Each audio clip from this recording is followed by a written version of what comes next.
इंदौर की तंग गलियों में एक छोटे से मकान में 15 वर्षीय अर्जुन अपने माता पिता और छोटी बहन के साथ रहता था। उसके पिता एक सरकारी दफ्तर में चपरासी थे। घर का खर्च बड़ी मुश्किल से चलता।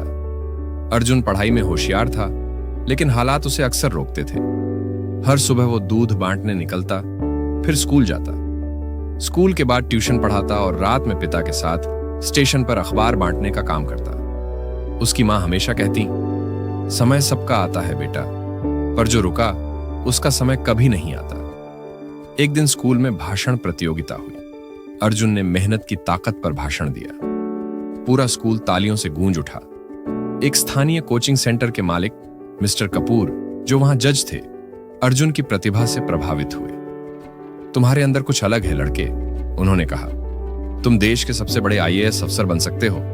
अगर तुम मेहनत करने को तैयार हो तो मैं तुम्हारी मदद करूंगा। अर्जुन डर गया।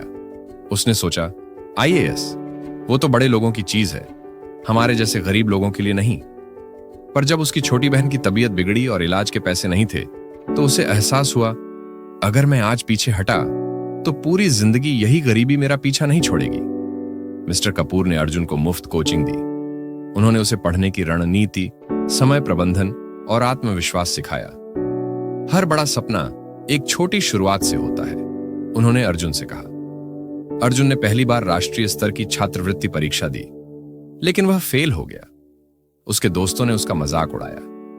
मोहल्ले में लोगों ने ताना मारा, आईएएस अपने बाप को देख, चपरासी है वो। अर्जुन ने हार नहीं मानी। उसने अपनी मां के पुराने शब्द याद किए, समय सबका आता है। अर्जुन को कई झटके लगे। बिजली का बिल न भर पाने से, रात में पढ़ नहीं पाना, पिता की तबीयत खराब हो जाना और दोस्तों का साथ छोड़ जाना। लेकिन कुछ नए दोस्त बने। एक चाय वाला जिसका बेटा भी पढ़ रहा था, एक बुजुर्ग जो लाइब्रेरी में काम करते थे, और उसकी टीचर जिसने उसे प्रैक्टिस टेस्ट दिए। अर्जुन का लक्ष्य अब नजदीक था, यूपीएससी की परीक्षा। लेकिन ठीक परीक्षा के 2 दिन पहले उसकी मां को हार्ट अटैक आया। अर्जुन ने सोचा कि वो परीक्षा छोड़ दे, पर मां ने होश में आते ही कहा, जाओ जीत कर आओ। समय को दिखा दो कि बेटा चपरासी का हो सकता है, लेकिन सपना अफसर बनने का देख सकता है। परीक्षा कठिन थी। हर सवाल उसके भविष्य और संघर्ष की परीक्षा ले रहा था। लेकिन अर्जुन डटा रहा। नींद की कमी, थकान और तनाव के बावजूद उसने पेपर पूरा किया। 6 महीने बाद रिजल्ट आया।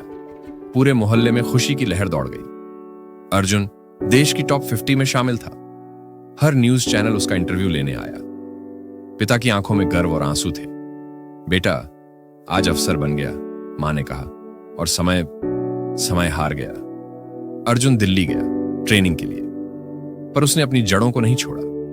इंदौर लौटते हुए उसने गांवों में शिक्षा अभियान चलाने का प्रण लिया।